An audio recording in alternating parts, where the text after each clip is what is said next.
My name is Roslyn, though everybody in Hartsboro just calls me Roz. And at 7 years old, I thought I had finally learned how to read people. Then one Friday night, my daughter-in-law posted a photo of a dinner I was not invited to, with a caption about family. And when I zoomed in on that beautiful table, I saw something on it that stopped my heart cold. Because I recognized it. I had made it with my own two fans. If you're listening from somewhere far away, drop your city in the comments. For 35 years, I fed this entire town. I want you to understand that before I tell you the rest, because the rest only makes sense if you know who I was first. I owned a little bakery on Maple Street called Honey and Rye, cinnamon in the walls, flour in the floorboards, a screen door that slapped shut 1,000 times a day. If you grew up in Hartsboro, Vermont in the last 3 decades, I baked your birthday cake. I baked your wedding cake. I probably baked the loaves for your grandmother's wake and slipped an extra one into the box for free, because that is what you do for people you love. I sold the shop in 2022, when my knees finally filed their formal complaint, but I never really stopped. You don't stop being the one who feeds people just because you hang up the apron. That Friday in May, I was sitting in my armchair on the ground floor of the duplex I have owned for 30 years. I live downstairs. My son Theo and his wife Sloan live in the unit above me and have for 8 years now. I had a cup of chamomile cooling on the side table and a paperback open on my lap, the kind of quiet evening I have made my peace with since my husband Wendell passed in 2016. I am not a woman who wallows. I learned a long time ago how to be good company to myself. And then I opened Facebook. The first thing in my feed was not from Sloan. It was from her mother, Yvette. A photo of a long table in a backyard, strung with those warm little Edison bulbs, the kind that cost a fortune and make everything look like a magazine. Theo was there, my Theo, laughing with his head tipped back. Sloan was beside him, glowing in a cream-colored dress. Yvette, Sloan's sister, 2 cousins, a couple of friends I half recognized. Wine glasses up. Everybody mid-laugh, like somebody had just said the funniest thing in the world. The caption read, "Family, the only ingredient that matters." So grateful to have all my people under one sky tonight. I read it twice, the only ingredient that matters. Now I want to be honest with you because I promised you honest. My first feeling was not anger. It was a small, almost polite confusion, the way you feel when you walk into a room and forget why you came. I sat there holding the tablet and I thought, well, because 3 days earlier Sloan had told me about this dinner, sort of. She had told me the way you tell the mailman something, walking past, already gone. She had been halfway out the door with her keys jingling, and she said, "Hey, Roz, real quick, we're keeping Saturday super low-key, just immediate family. You know how it gets. The reservation's tight, and I don't want it to be a whole thing. No biggie. Cool?" And I had said, "Of course, honey. Keep it intimate. I get it. I did get it." Or I told myself I did. I told myself a tight reservation was a tight reservation. I told myself intimate was a fine word, and that I did not need to be at every single thing. I am not the kind of mother-in-law who needs to be at every single thing. I pride myself on that. But here is the thing about that photo that I want you to sit with, the way I had to sit with it. I looked at the table. I really looked at it. And in the center, on a wooden cake stand I happened to recognize because I sold the matching one at a craft fair in 2019, was a tall caramel layer cake with a burnt honey drizzle pooling down the sides and a ring of candied orange peel around the top like a little crown. I have a name for that cake. It is called the Hartsboro Gold. I invented it the winter Wendell got sick, when I needed something to do with my hands at 2 in the morning. The burnt honey is mine. Nobody in this town makes burnt honey caramel except me, because it is a pain in the neck, and you scorch about 9 batches before you get one right, and I am the only fool stubborn enough to keep doing it. That cake does not exist anywhere on this earth except out of my oven, and there it was. On the table I was not allowed to sit at the dinner that was family only. So let me tell you what had been going on, because this is where it stops being a sad story about a lonely old woman and starts being something else. About a year ago, Sloan started what she calls her brand.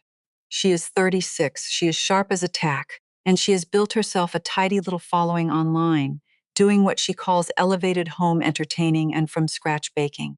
Tablescapes, linen napkins folded like swans, videos of her pulling something golden out of the oven with the caption "Made with love in my kitchen." People eat it up. She has brand deals now, little ones, a stoneware company, a fancy butter.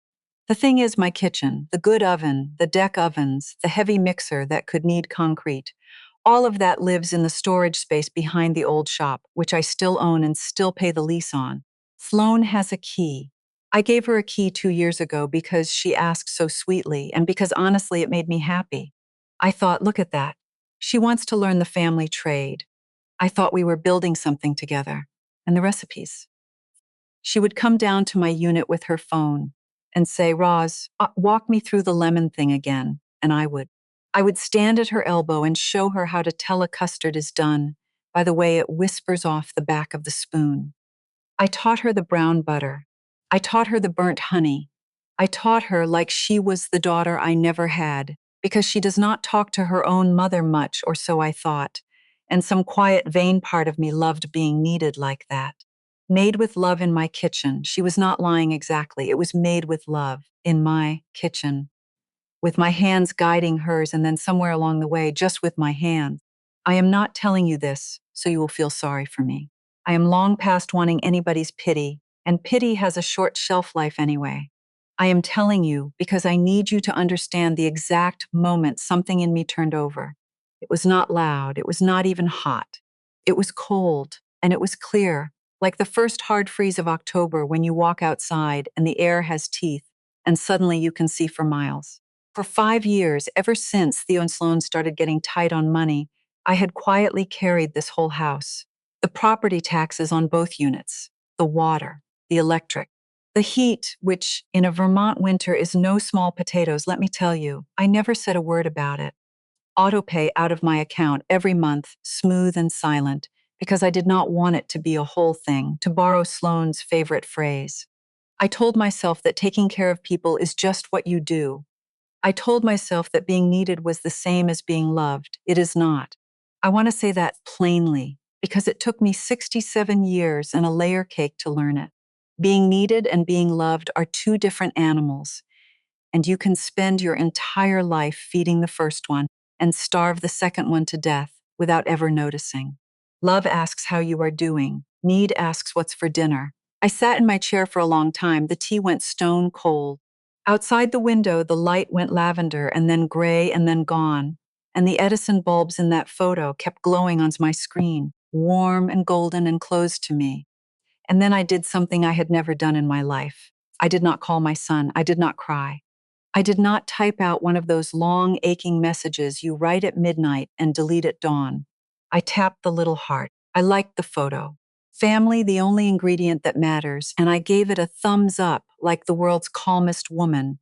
And then very slowly, with one finger, I left a single comment. I read it over twice to make sure it said exactly what I meant, no more and no less. And then I pressed post, and I set the tablet face down on the table, and I folded my hands in my lap. And within 5 minutes, my phone started to buzz, and it did not stop. The first 3 calls were Sloan, then Theo, then Sloan again, then a string of texts I did not read, the little gray bubbles stacking up like cordwood. I watched the phone light up and go dark, light up and go dark, on the table where I had set it face down, and I felt something I had not felt in years. I felt patient. I felt the way you feel when the bread is finally rising, and there is nothing left to do but wait and let it. 8 words. That is all I had written under that photo, under all those Edison bulbs and raised glasses. Then let the family pay the family's bills. I had counted them twice before I pressed post, the way you measure flour, no more and no less. 8 words set right below her caption about family being the only ingredient that matters, so the 2 lines sat together where everybody could read them side by side. I did not pick up. Instead, I got out of my chair, and my knees said their usual piece about it, and I walked to the little oak secretary desk in the corner where I keep my paperwork. I have always kept good paper. 35 years running a business teaches you that the people who survive are the ones who keep good paper. I pulled out a folder, a fat one, and I sat down at the kitchen table under the good light, and I started to write a letter by hand. I want to tell you what I had figured out sitting in that chair while the tea went cold. I had figured out that I was angry. Yes, but anger by itself is just weather. It blows through. What I had underneath the anger was something steadier, and it was this. I was tired of being the engine nobody can see. I was tired of being the reason the lights stayed on in a house where I was not welcome at the table. And I realized that I did not have to make a scene to change that. I did not have to scream or sue or storm up those stairs. I just had to stop. That is the whole secret, and nobody tells you. You do not have to burn the house down. You just have to stop paying for the gas. So the letter, I made it kind because I am not cruel, and I was not going to become cruel just because somebody handed me a good reason. But I made it clear.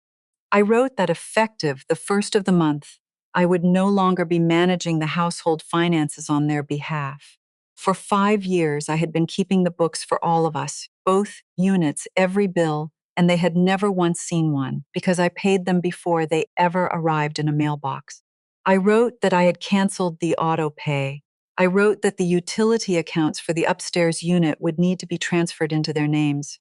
And I included the phone numbers to do it because I am not a monster. I just have a spine now. I signed it Love Roz because I did love them. That was never the problem. The problem was that love had become a thing that only flowed one direction, downhill, like water, like heat leaving a house with bad windows. I had just slid the letter into an envelope when I heard the footsteps. You learn the sounds of a house you have lived in for 30 years. I knew those were Theo's feet on stairs before he was halfway down, heavy and quick, two at a time, the way he came down them as a boy when he smelled cinnamon rolls. There was a frantic knock. I took my time, I capped my pen, I straightened the folder, and then I opened the door. My son stood there out of breath, his face flushed, his phone still glowing in his hand. Mom, he said. Mom, what the hell is this comment? Sloan is losing it. She's in the bedroom crying. Her whole family saw it. The comment's still up. Everybody's screenshotting it. You gotta take it down. Like, right now. I looked at him. My boy, 39 years old, a good engineer, builds bridges that hold up tons of weight every single day and cannot hold up a single hard conversation with his own wife. I'm not taking it down, I said. It's true. He blinked at me like I had started speaking French. He came inside without being asked, the way he always does, and he started pacing my little kitchen. It's not about whether it's true, he said. It's about, come on, Mom. You embarrassed her in front of everybody. You know how she is about her family seeing stuff. That's like her whole thing. You couldn't have just called me? Did anybody call me? I asked. Did anybody call me before they sat down to a family-only dinner with my cake on the table? That landed. I watched it land. He stopped pacing. What? He said. What cake? The Hartsboro Gold, Theo, the burnt honey caramel, the one in the middle of the table in the photo. That's my recipe. I created it the winter your father was sick. Sloan served it to your family at a dinner about family, and I was not on the guest list, but my cake sure was. He opened his mouth and shut it. He is a smart kid. I watched him do the math, and I watched him not like the answer. She made that one, he said, but it came out weak, a guess, not a fact, and we both heard it. I think she ordered it, I said, gently. From Dot, my old partner, who still bakes part-time out of the shop. I had not confirmed it yet, not for certain, but I knew it in my bones, and Dot would tell me so 2 days later when I called her, sounding guilty as a cat, saying she had not known what the cake was for. She ordered it and picked it up and put it on a cake stand, and I sold at the Maple Street Fair and served it to her mother. And that's fine, honey. People order cakes. But then don't post about the only ingredient that matters and leave the baker downstairs. He sat down hard in a kitchen chair. He scrubbed his hands over his face the way Wendell used to. Okay, he said. Okay, that's not great. I'll talk to her. I'll have her order a different one next time, or whatever. Just, can you delete the comment, please? You're blowing this up into a whole thing. A whole thing. There it was again, that phrase, the family phrase, the one they use to shrink anything that asks something of them. I almost laughed. I'm not blowing anything up, I said. I'm tidying up my paperwork, and I handed him the envelope. He looked at it like it might bite. What's this? Read it, I said. He read it. I watched his eyes go down the page. and I watched the floor drop out from under him about 2/3 of the way through. He looked up at me, and for the first time that whole night, he was not performing being upset. He was just genuinely scared. Wait, he said. Mom, wait. You're canceling the auto pay? Like all of it? The taxes, the heat? The heat for your unit. Yes, I said, starting the first. I'll keep paying for mine since I'm the one who lives in it. You two will need to set up your own accounts. The numbers are right there. Mom, we can't, he said, and his voice cracked in the middle of the word, a 39-year-old man's voice cracking like a boy's. We didn't budget for that. We're stretched so thin already, you don't even know Sloan's brand eats money. It doesn't make it yet, and my last raise wasn't, we can't absorb that right now. And there it was, the thing under the thing. I want you to hear how my heart broke a little, even then, even angry, because that right there was my son telling me the truth for the first time in 5 years. And the truth was that they had been drowning quietly the whole time. And instead of letting me be a mother out loud, they had just let me bail the boat in the dark and pretended they had it handled. They had taken my help and resented needing it and excluded me to feel like they did not. I have seen it before. Pride is an ugly thing when it gets backed into a corner. I know you can't absorb it right now, I said, and I sat down across from him. I know, baby. I've known for 5 years. I do the books, remember? I've watched it the whole time. He stared at me. Then why, he said. Why now? Why like this? Because I said, and I had to take a breath before I could get it out steady. Because I finally understood that you'd rather have my money than have me. And a person can live with a lot, Theo. But not that. I'm done being the bank you're embarrassed to invite to dinner. The front door opened upstairs. I heard it, and so did he. Heels on the landing, then on the stairs, fast and furious, Sloan. She came through my door without knocking, which she had stopped doing years ago, treating my home like a hallway in her own.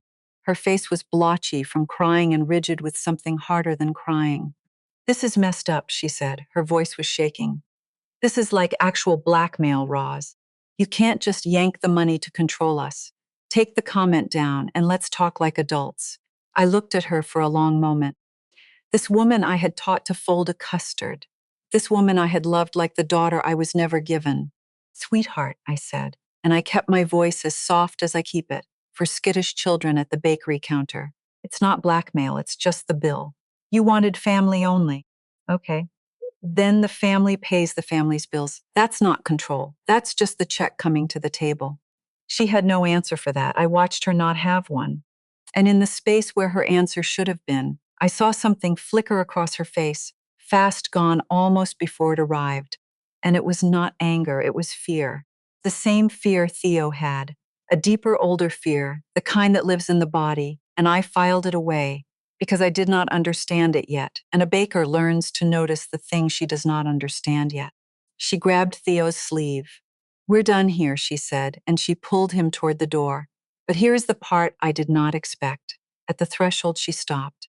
She turned around and she looked at me, and very quietly, almost too quietly for Theo to hear, she said something that has stayed with me ever since. You always do this, she said. You make everybody need you, and then you make them sorry for it. And then she was gone, up the stairs, the door slamming above me, hard enough to rattle the cake stand on my shelf. I sat at my kitchen table in the sudden quiet. Make everybody need you, and then make them sorry for it. That was not the line of a woman who simply did not like me. That was a line with a whole history behind it, a history that had nothing to do with me, and I knew it. The way you know a recipe is hiding one ingredient you cannot name. It would be only a few more days before I learned whose voice she was really quoting. A few more days before I found out who had spent the last year, quiet and patient as rising dough, teaching my daughter-in-law to push me out the door. And when I found out, it changed everything. Because it turned out the dinner I was not invited to was never really Sloane's idea at all. But that is the next part of the story. For the first few days after that night, the house above me went strangely silent. No heels stomping across my ceiling. No music. No Sloane on the phone in that bright performing voice she uses for everybody but me. Just the small creaks of two people moving carefully, the way you move when you know the floor might not hold. I will be honest about what that silence did to me. By day, it felt like freedom. I woke up Saturday morning and made one egg for one person and ate it slow, and the sheer lightness of it nearly made me laugh. No big grocery run. No stocking the basement fridge with Sloan sparkling water and the good steaks Theo likes. No mental list of what everybody upstairs might need. Just me and an egg and a long, quiet morning that belonged to nobody but myself. But by night, I will tell you, it was harder. Because the quiet had a shape, and the shape was the family I used to have. Then Sunday came. You have to understand what Sunday meant in this house. For 30 years, Sunday was mine, but mine in the way a holiday is the church's, a thing I belonged to as much as it belonged to me. I would be up before 6. Rosemary and garlic in a roasting pan, bread proofing under a towel, the whole downstairs warm and gold with the smell of it. Theo grew up on those on Sundays. And after he married Sloan, those Sundays got bigger, not smaller, because Sloan started inviting people.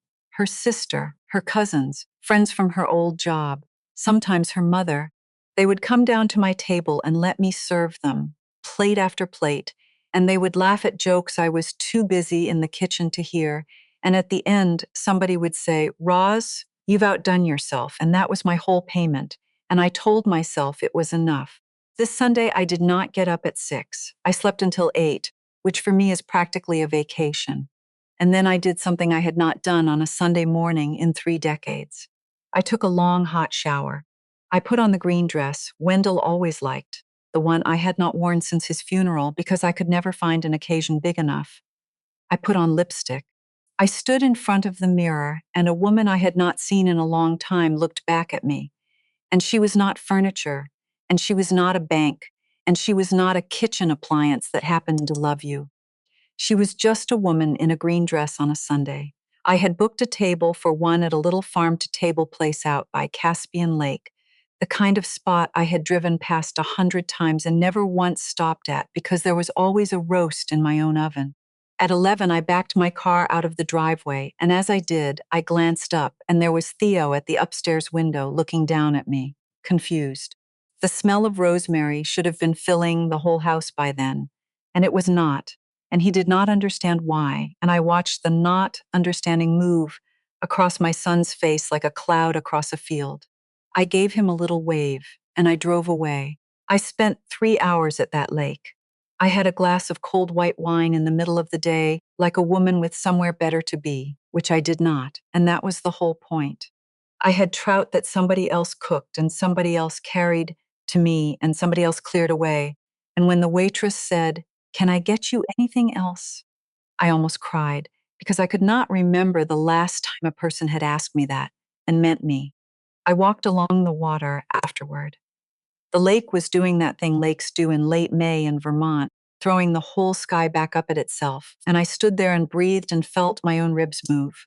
And I thought, this is what it is. This is the thing I traded away one Sunday at a time for 30 years and called it love. I want to tell you it was uncomplicated. It was not. Because that night, alone in my bed, the freedom thinned out, and underneath it was grief, plain and cold. I lay there and I thought about Sloan the way she used to be.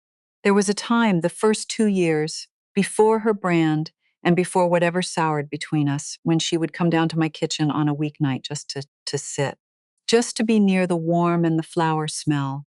She would perch on a stool and tell me about her day, and once, only once, late after wine, she told me a little about growing up, about a mother who measured a daughter's worth in how thin she stayed, and how the house looked, and what the neighbors thought, about being made to feel that love was a thing you earned by performing and lost the second you stopped. "You feed people, Roz," she said to me that night. "You just feed them. You don't make them audition for it." I had forgotten that. I had let the last few years bury it. But lying there in the dark, I remembered the look on her face when she said it, and I understood for the first time that the woman who had just called my comment blackmail and the girl who had said you don't make them audition for it were the same person. And something had happened in between, and I did not yet know what. I almost went soft. I lay there and I almost talked myself into going upstairs in the morning, deleting the comment, turning the auto pay back on, putting the apron back on, making small, small again, because small is warm and small is familiar, and small does not have to feel this lonely at midnight. And then I made myself say it out loud. In the dark, the way you have to say the true things out loud sometimes, or they slip away. Being needed is not the same as being loved. I said it twice, and I went to sleep. The next morning is when Yvette came. I should have known it was coming. There is a kind of person who cannot stand it when the thing they have been quietly steering finally jerks the wheel out of their hands. And Yvette Renner is that kind of person all the way to the bone. She knocked on my door at 9 sharp, dressed like she was meeting a banker, every silver hair in place, and she had a look on her face I recognized from 35 years behind a counter. It was the look of somebody who has come to put you back in your place and is very much enjoying it in advance. Rosalind, she said when I opened the door, we need to have a talk, woman to woman. I let her in. I even put the kettle on, because my mother raised me right even when the company does not deserve it. And Yvette sat at my kitchen table, the same table where Sloan once told me you don't make them audition for it. And she folded her manicured hands and she started to teach me my lesson. I'm going to be frank with you, she said, because somebody has to be. You've made things very difficult for those kids. Sloan is beside herself. And I think it's time somebody reminded you of the situation here. You're a 67-year-old widow rattling around in a house that's frankly too much for you. Theo is your only family. Do you really want to spend the years you've got left picking fights over a utility bill? Pushing away the only people who'll be there at the end? I poured the tea. I did not say anything yet. I have learned that the most useful thing you can do with a person like Yvette is let them keep talking. Because they always, always say more than they mean to. You should be grateful, she went on, warming up now. Honestly, Rosalind, those kids let you be part of their lives. They include you. And this is how you repay it, with public humiliation, with these games about money. You know, my Sloan has built something beautiful, that brand, that following, and you're jealous of it. That's what this really is. You can't stand that she became somebody. You want her to need you. You make everybody need you, and then you make them sorry for it. And there it was, the exact words, word for word. The line Sloan had thrown at me at my own front door a few days before, the line that had been rattling around in my chest ever since. You make everybody need you, and then you make them sorry for it. Sloan had not been describing me. Sloan had been quoting her mother.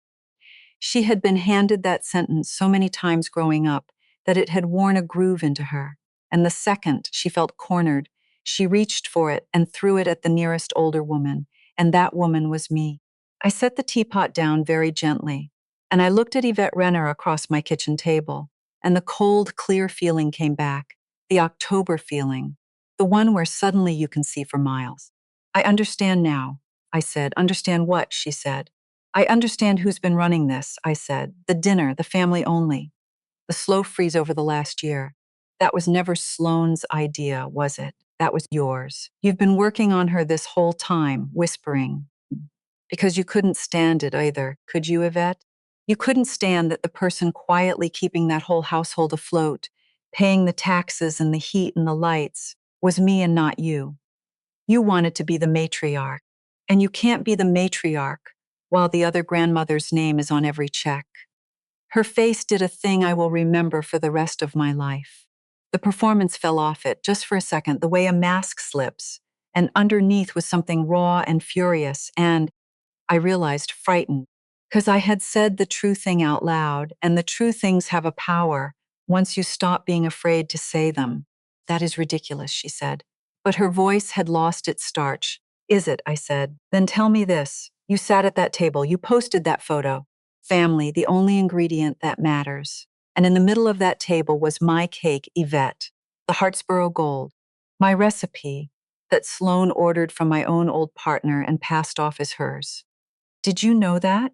Did you sit there and eat my cake at a dinner about family and let them keep me downstairs?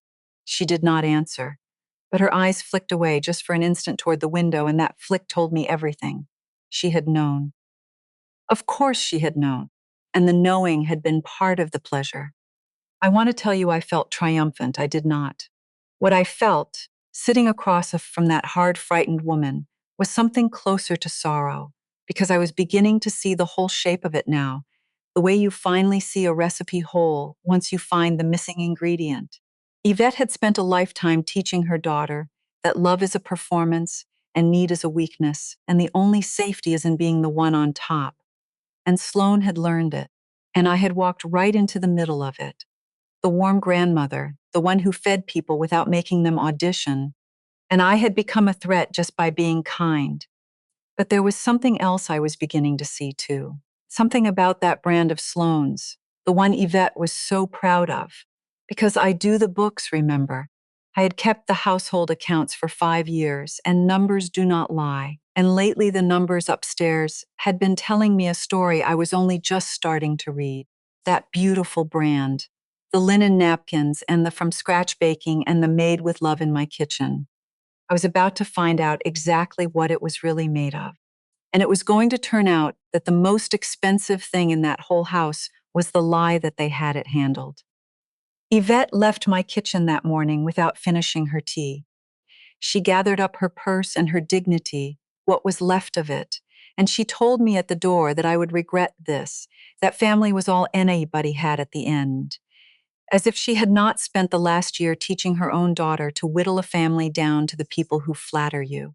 I closed the door behind her and I stood in my quiet kitchen, and I did not regret one single thing.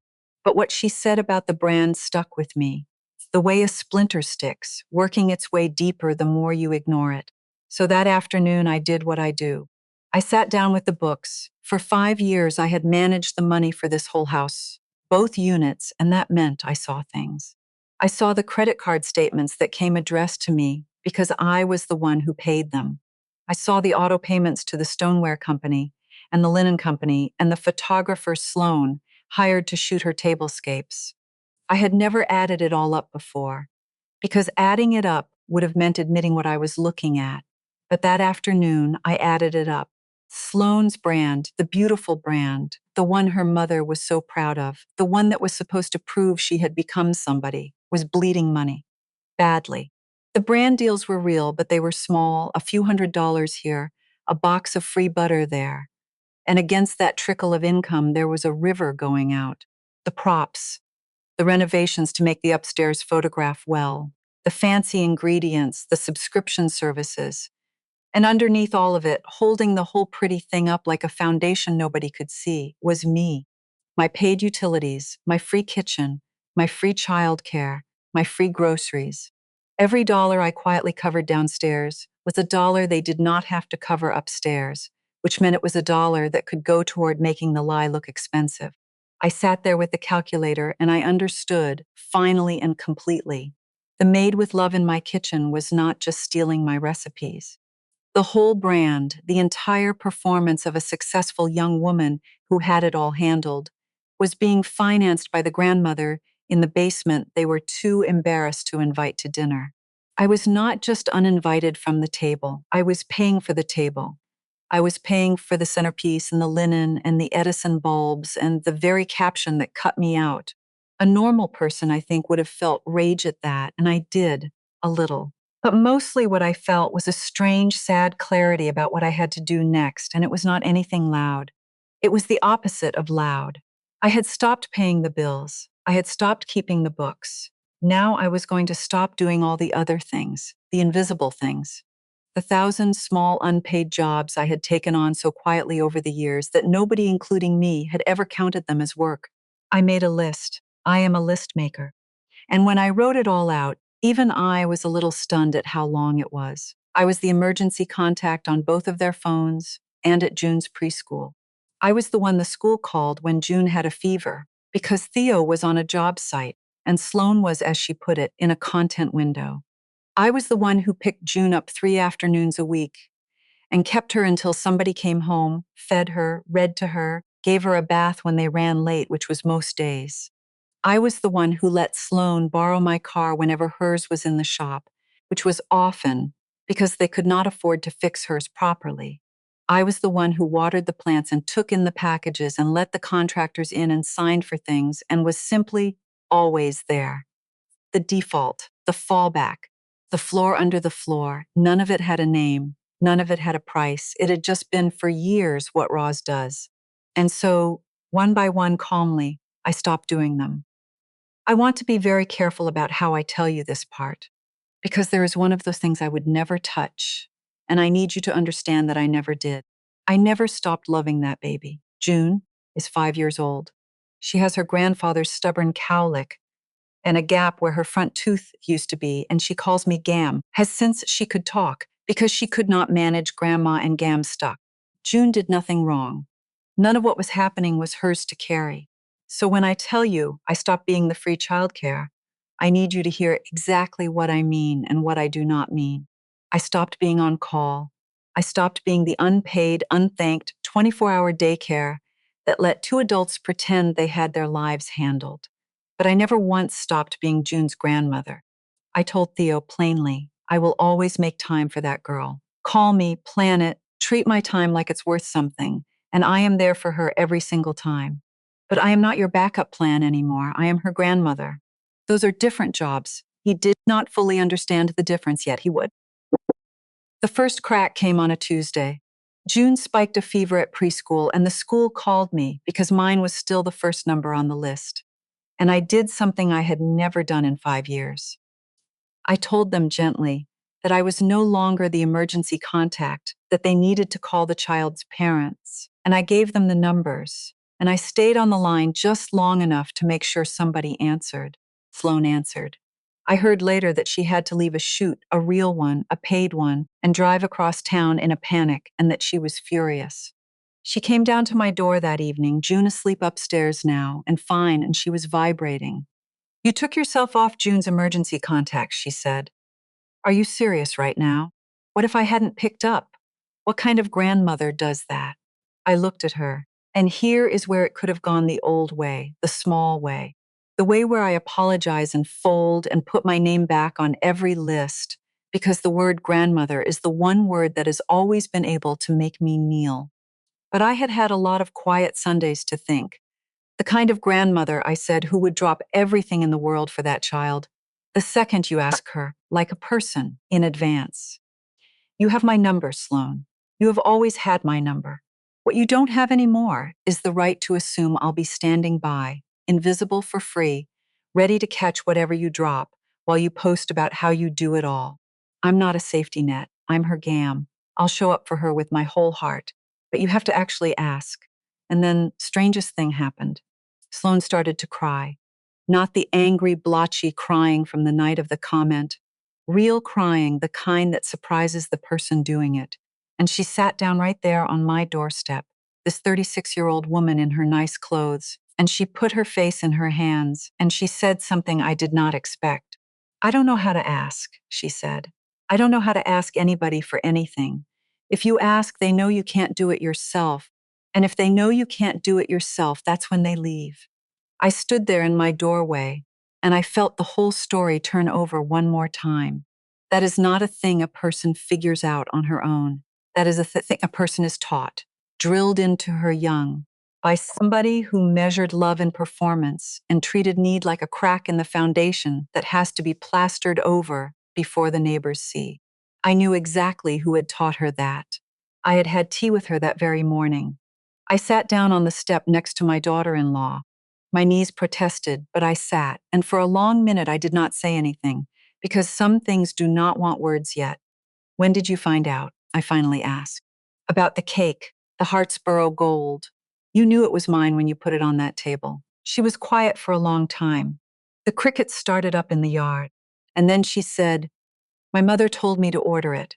From Dot. She said it would look better than anything I could make, and that nobody would ever know the difference, and that the whole point was that nobody knows the difference. She said that's what success is, looking like you have it handled. She wiped her face with the back of her hand, a young gesture, almost a child's. I used to love coming down here, she said. To your kitchen, you remember? You never once made me feel like I had to be impressive.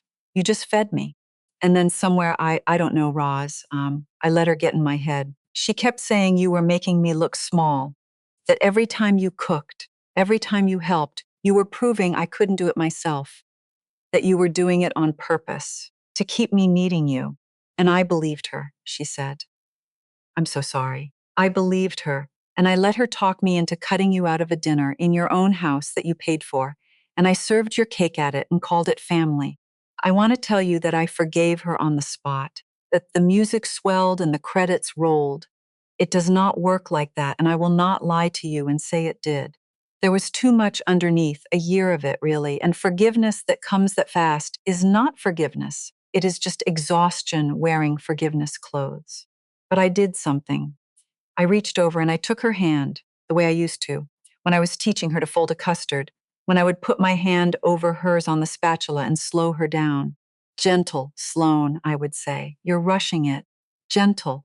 Listen to me, I said. Your mother is wrong. She has been wrong your whole life, and she taught you the wrong thing so well that you built a whole brand out of it. Feeding people is not how you trap them. It is how you love them. The cake was never proof you couldn't do it yourself. The cake was just a cake, and you never had to earn a place at my table. You never had to audition, not once, not ever. She looked at me, and her face cracked open, and for 1 second she was that girl on the kitchen stool again, the one who had told me you don't make them audition for it before her mother finished the work of making her forget she ever believed it. We sat on that step until the porch light came on by itself. It was not fixed, not even close. There was still the matter of a house, and a lease, and a marriage that had its own rot to deal with, and a mother upstairs in Sloane's head, who was not going to give up her grip without a fight. But something had moved, the first real thing in years, and I will tell you, I went to bed that night thinking the hardest part was behind us. I was wrong about that, because there was one more thing I had not found yet. One more piece of paper sitting in a drawer upstairs. That was going to test everything I thought I had just won. And when I found it, 2 days later, it was going to be the closest I ever came, in this whole long story, to walking up those stairs and never speaking to my son again. It was a Thursday when I found it, and I found it by accident, which is how you find the things that change everything. June had a half day at preschool, and Sloan, true to the thing we had started on my doorstep, had actually called me the night before. Called me like a person, and asked would I watch June for a few hours Thursday afternoon. And she said, please. And she said, thank you. And she said, I know it's a real ask. I nearly wept into the phone. So Thursday, I went up to their unit to grab June's booster seat, which lived up there. And Theo had texted me where the spare key was because nobody was home yet. The booster seat was in the front closet, and on the shelf above it was a stack of folders, the loose domestic kind every household has, mortgage stuff and warranties and old tax returns, and one of them had slid half off the shelf and spilled, and I am a tidy woman. I cannot help it, so I crouched down to gather the papers up. And that is when I saw my own name. It was a legal document. I have seen 10,000 of them in my life because I ran a business, and I know a deed when I am looking at one. It was a quitclaim deed, and it had been drawn up already, typed and formatted and dated, just waiting. It transferred the duplex, my duplex, the house I have owned for 30 years, the house Wendell and I bought when Theo was just a boy, from Roslyn A.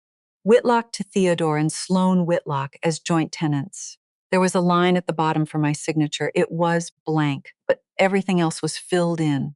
I knelt on my son's closet floor with that paper in my hands, and I could not breathe because I understood what it was. A quitclaim deed is the simplest, fastest way in the world to sign your house out of your own hands and into somebody else's. And the reason it is so simple is that it asks no questions and offers no protection. You sign it, you are done. The house is theirs, and there is no taking it back. Somebody had drawn this up. Somebody had picked the language and filled in the names and put a date on it. Somebody had been planning to put this in front of me, probably warm, probably gentle, probably wrapped in soft words about estate planning and making things easier and avoiding probate, words designed to make a 67-year-old widow pick up a pen without reading too closely. And the worst part, the part that put me on the floor, was that I knew it would have worked. 3 months ago, before the photograph, before the cake, before the quiet Sundays, if my son had sat me down at my own kitchen tables and said, Mom, sign this. It just makes things simpler for everybody. It's all going to be yours anyway. I would have signed it. I would have signed it without a second look because I trusted them, because I wanted to be useful, because I wanted so badly to still be family that I would have signed my own house away to prove it. I do the books. I know exactly what people do to old people who sign things to prove they are loved.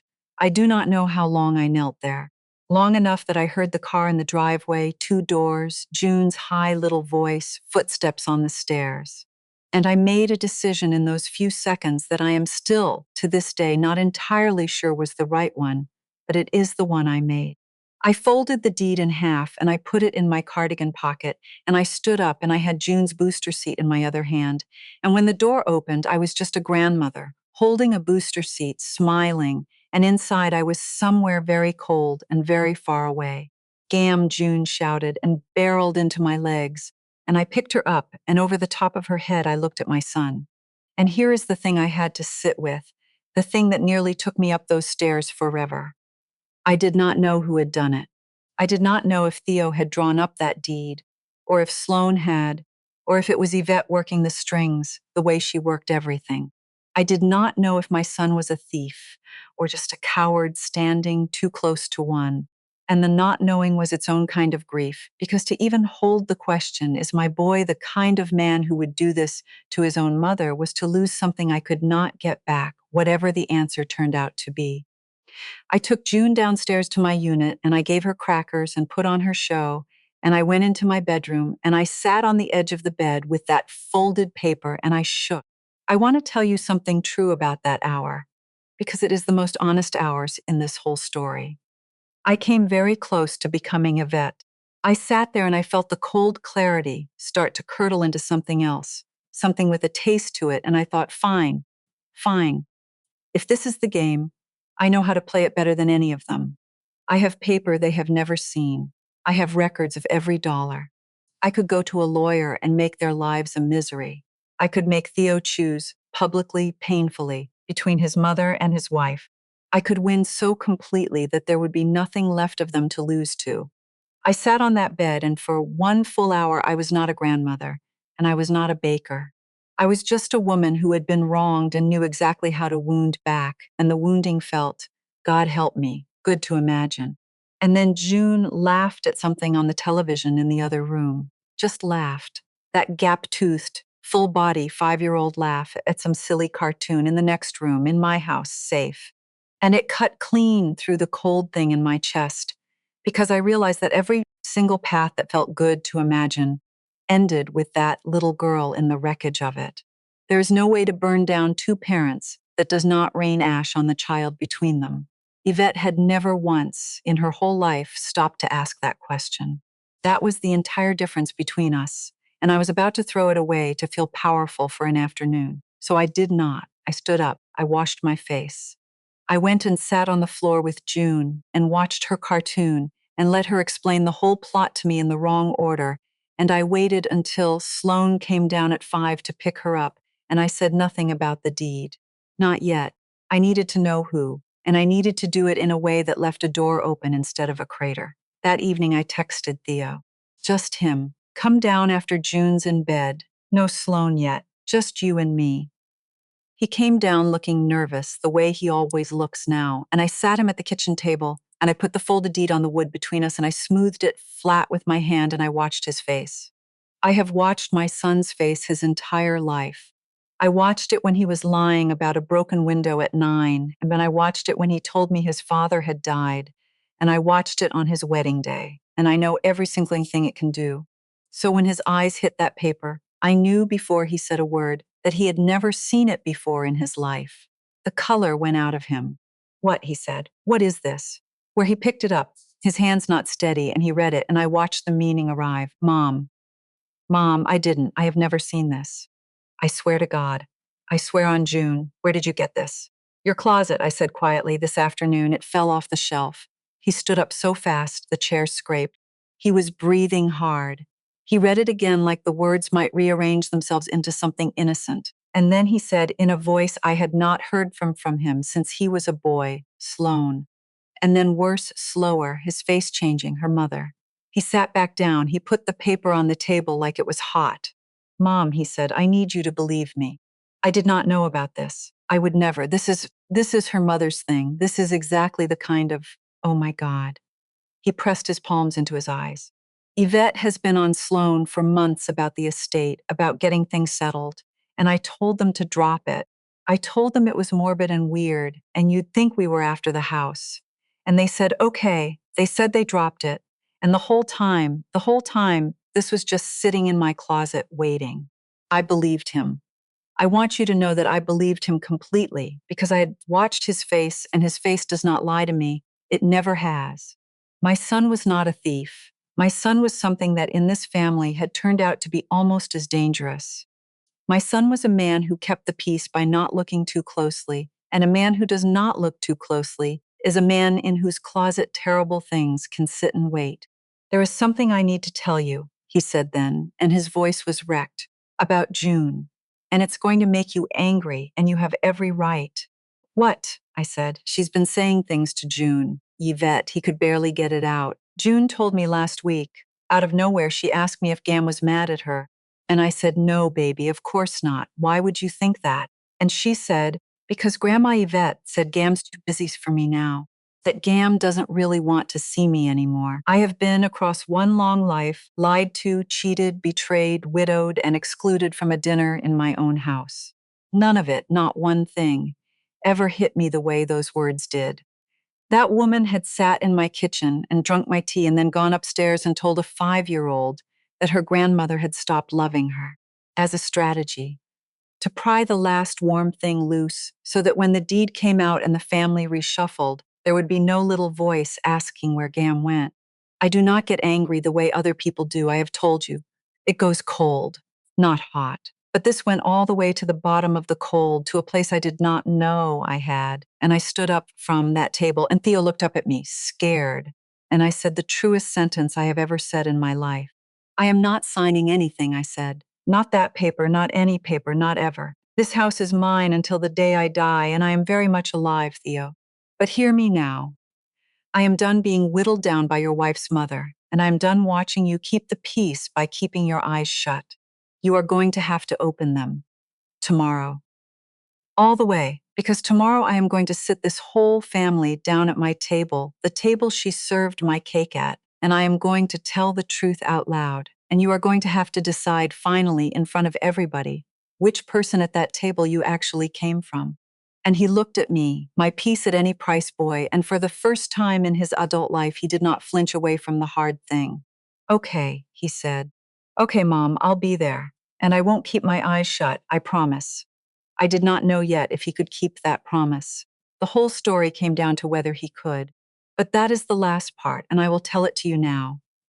I set the table the next evening the way I used to set it for the Sundays that mattered. Wendell's good cloth, the plates my own mother left me. I even baked, because I am who I am, and I do not know how to call people to a table empty-handed. I made a Hartsboro gold. My cake, my burnt honey, my hands, start to finish in my own kitchen this time, and I set it in the center of the table where everybody could see it, and I did not say a word about why. They came down at 7. Theo, pale and steady in a way I had not seen him before. Sloan, who knew something was coming and had clearly not slept. And Yvette, who I had asked Theo to invite without telling her what for, and who swept in like she owned the floor, took one look at the cake in the center of the table, and smiled, because she did not yet understand that it was not a peace offering. It was the evidence. I did not raise my voice. I have never once in this story raised my voice, and I was not going to start at the end of it. I put the deed on the table first. I smoothed it flat the way I had for Theo. Sloan went white.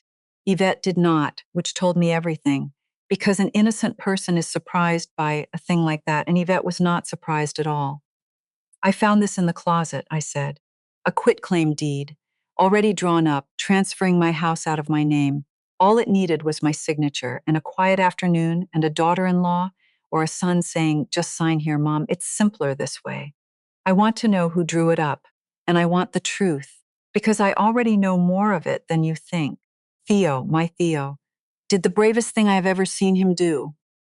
He turned to his wife and her mother and he said, before either of them could spin it, I already told her I didn't know about it. Because I didn't, so that leaves the two of you. Sloan started to cry. Mom, she said to me, not to Yvette, and I noticed that. I noticed who she called Mom in the worst moment. I didn't draw it up. I swear I didn't. But I knew it existed. She said it was just smart planning, that everybody does it, that you'd want to, that it would just make everything easier when the time came. And I let her keep it in the house. I'm so sorry, I knew, and I said nothing. And then Yvette, because a person like Yvette cannot help herself, even cornered, especially cornered, lifted her chin and said, "And what exactly is the crime here?" Estate planning is not a crime. That house is going to these children eventually. I was simply moving things along. Somebody in this family has to think practically instead of getting sentimental over a, she gestured at the cake, over a pastry.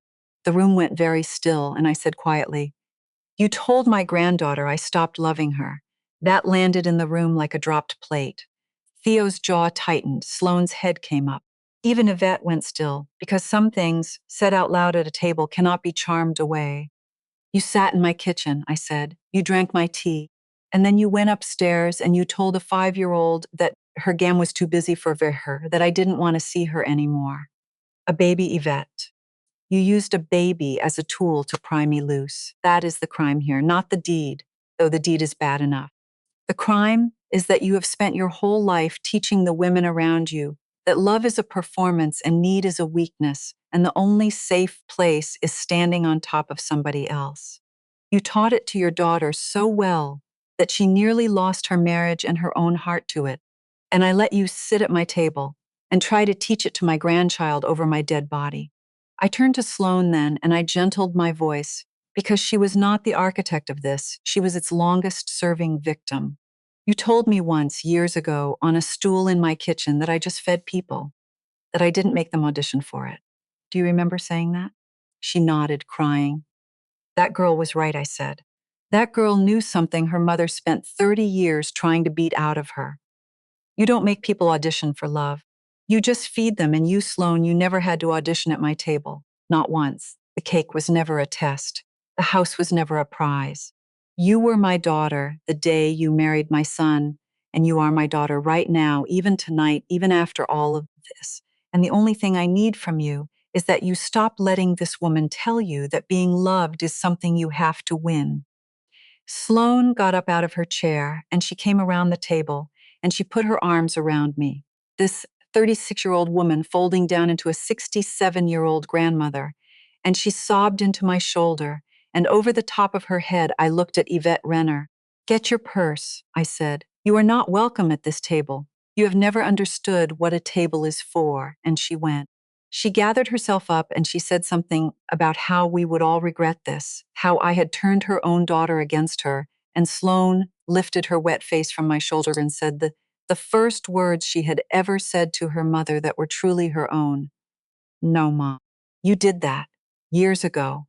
Roz is the one who's trying to undo it, and Yvette had no answer for that because there is no answer for the truth." And she left, and the door closed, and the house was quiet, and the cake sat in the center of the table, uncut.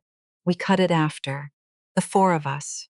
Theo and Sloane and me and June came down in her pajamas because she heard voices, and I gave her the first slice, the biggest slice, with extra of the burnt honey she loves, and she climbed into my lap and said, "Gam, are you mad at me?" And I said, "No, baby, I have never once been mad at you. Somebody told you a lie, and I will always, always want to see you."